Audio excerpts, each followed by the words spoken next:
am Chief Steve Hankard with the Sanbornton Police Department. I'm here to give you a video tour of our current facility here.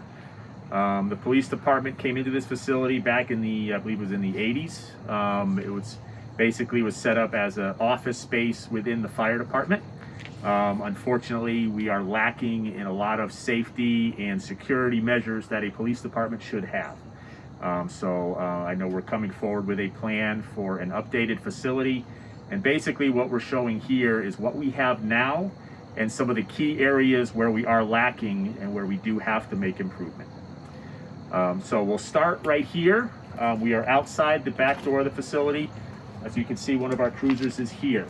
I want to show you the process of when we bring in a prisoner. Obviously, this is one of the areas that our security and safety is most lacking. As an example, we pull a prisoner in here. Typically, the prisoner would be in this part of the car. We then take them out, and we have to bring them in the side door. Now, most police departments have a sally port. What a sally port is, at a home, it's similar to a garage. It's an area that the police car can pull in, close the door behind it. It's a secure area, so the prisoner cannot escape. The prisoner's privacy is protected because the public can't see him or her when they get out of the car. And the officer is not in danger from threats from the outside, such as someone upset with the arrest, trying to release the prisoner, whatever other scenario we can come up with. So that is an area that we are supposed to have. Another liability that having the parking out here and not in a sally port is for something such as simple as the weather.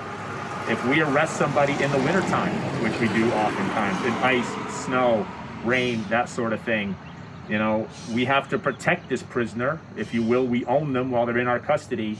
So if they slip or fall or have some kind of injury based on weather, the town and the police department is liable for that. So that's kind of our entryway into this. Now we're going to go into the booking area and show you what we have there. Okay, a prisoner that we have is going to come in here into our booking area and then walk into this room, which is basically our holding area. We would have a prisoner sit here, and basically this is where we would process that prisoner. One of the things that we should have in this area, which we do not, is a toilet facility, for a place for a toilet, hand washing station, that sort of thing. Oftentimes, a prisoner could be with us for an hour or more, and they have to use the bathroom, especially if it's an alcohol-related incident. They have to go to the bathroom. And we should have a facility here for them to do that. But unfortunately, because we do not, if we do have a prisoner that needs that, or after they're fingerprinted, they need to wash their hands, we have to then bring them through the police station, which then brings them past our administrative assistant, our civilian employee, and into the fire department area, again, among other civilian employees, putting them at risk from this potential prisoner threat. We do have a video in here. However, it does not go to a dispatch center. Ideally, that would go up to Belknap County Dispatch, but we don't have a system compatible with that to be able to be monitored elsewhere. And so then coming out this way, this is where the officer would sit and book the prisoner, if you will, do his report on this computer. The bail commissioner who is setting bail can sit here and do his or her paperwork that needs to be done. Officers secure their weapons up here before going in there with the prisoner. But again, the big lacking part is this door is secure. However, if we do have to bring a prisoner through the station, any security or safety we have since lost. This has become a facility where we kind of put stuff where we have room, which again, you know, with a prisoner type situation, you don't want them to grab something or have a potential, anything to become a potential weapon. So we have to do what we can, but it's just a problem throughout the facility.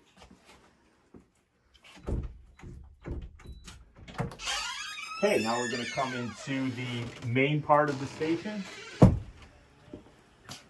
This room right here is our patrol room, if you will.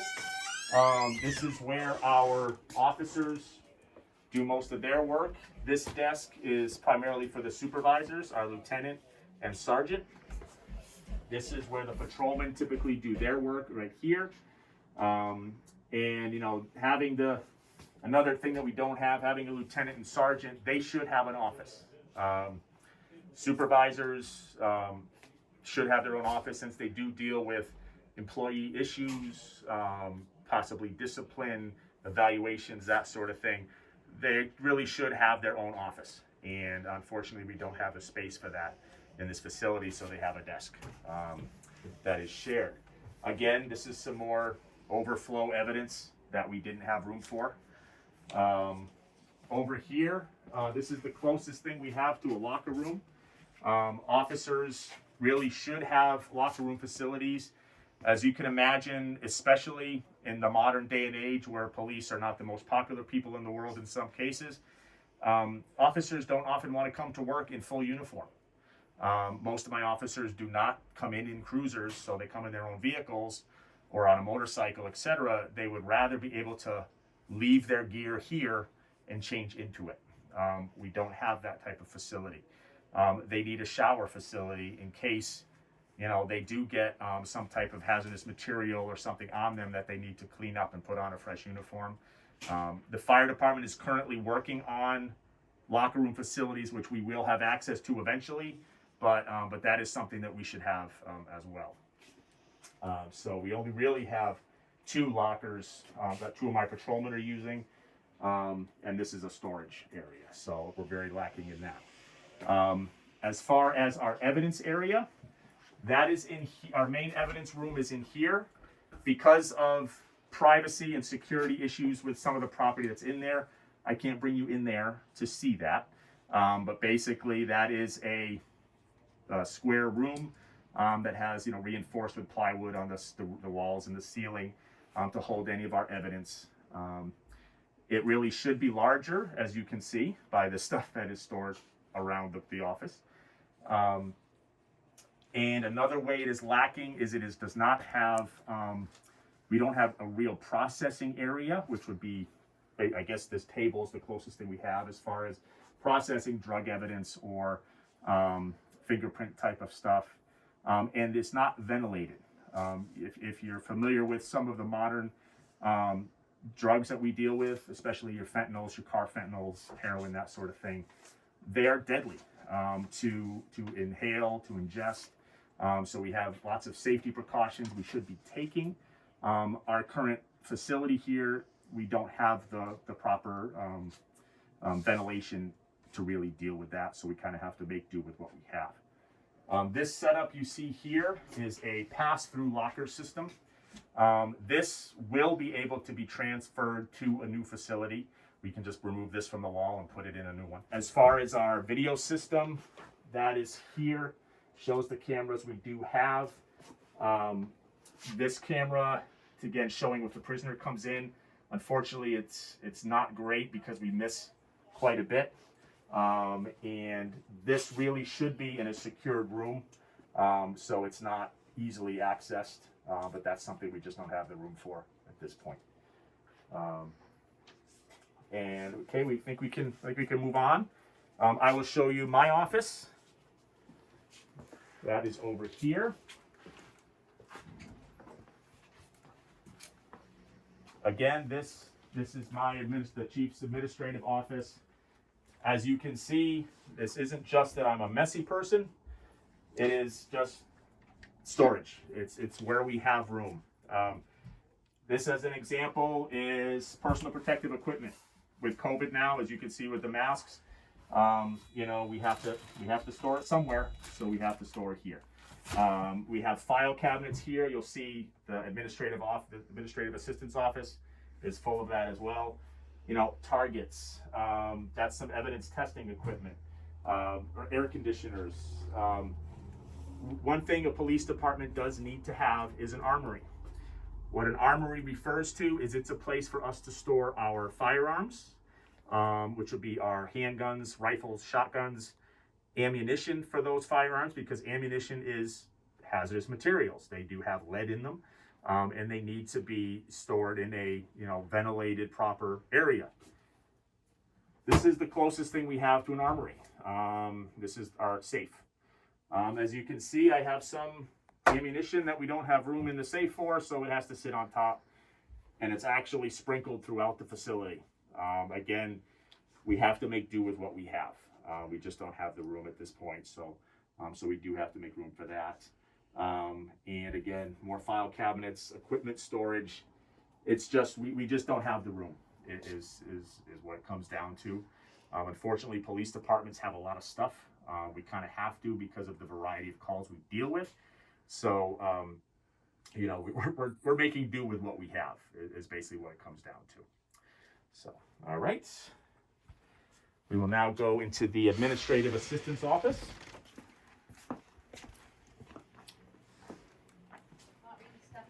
Nope, that's fine. This is our administrative assistant. This is Carolyn. Say hello to everybody. Hello. Hello. This is our administrative assistant's office. She works full-time, Monday through Friday, handling a variety of administrative duties. And as you can see, we are surrounded by file cabinets, file storage in boxes here, because now we have a lot, as police departments, there's a lot of records that we have to keep indefinitely. As you can imagine, a lot of our arrest reports and that sort of thing, there's a long time frame that we have to keep them. So that's why we do have a lot of storage. So again, what we really need is a records room to be able to store this stuff, but we don't have that currently. So the future plans do have significant storage for us. We'll be able to do that. And a lot of this stuff has to be under lock and key, such as juvenile records, personnel records, those kind of things.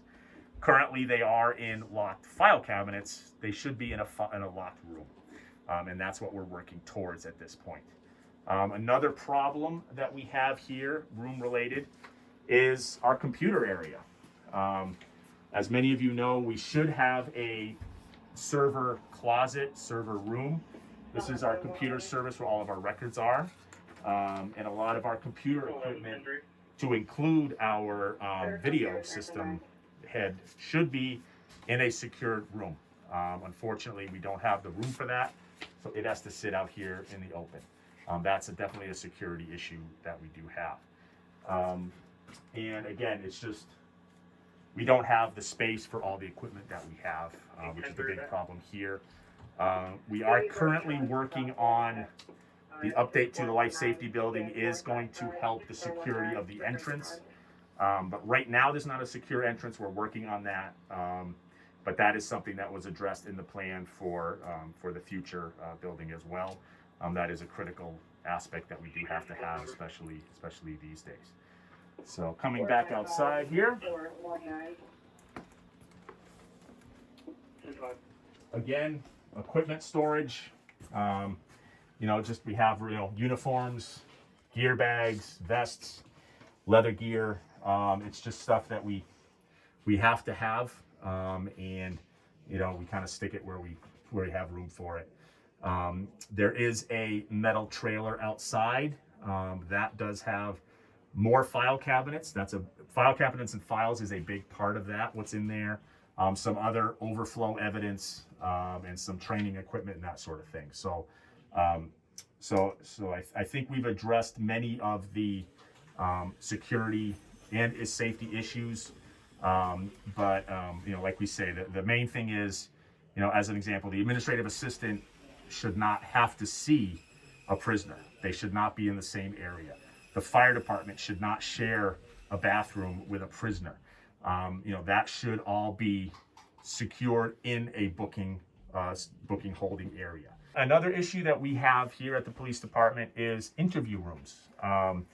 Even for victims, for suspects, either or, we really need a good place to talk to people. Bringing them into the station is never preferable, because again, we could have files, we have some protected information that could be here. So really, you should have a interview room, which is sound protected. It has a video system to record it, and that sort of thing. So let me show you what we do typically have to use.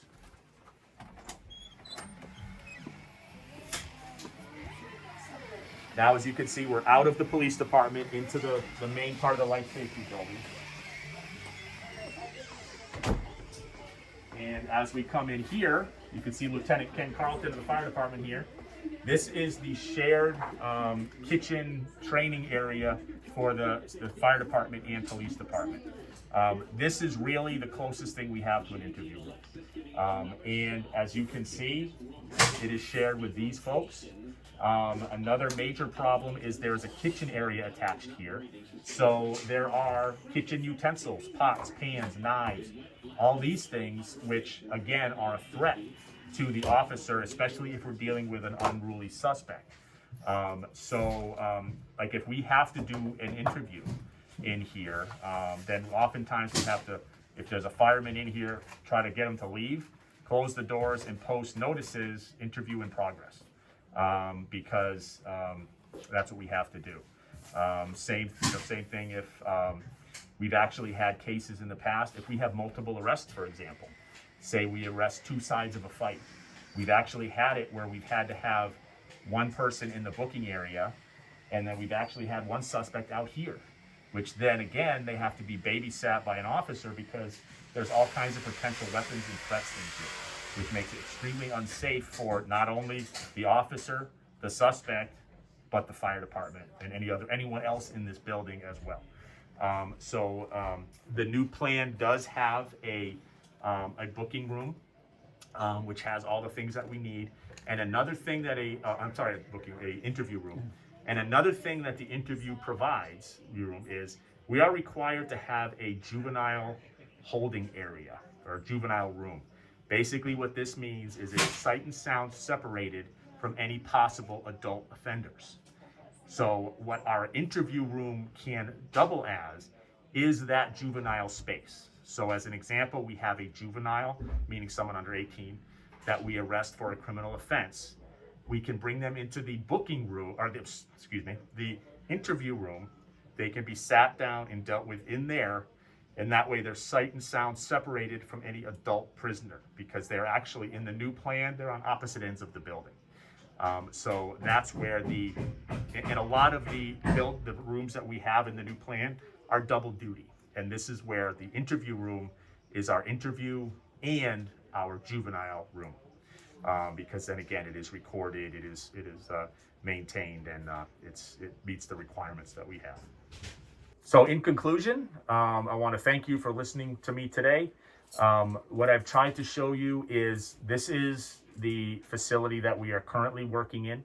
And I tried to really address some of the highlighted areas that we are severely lacking in the major areas of security and safety. Obviously, that is the most important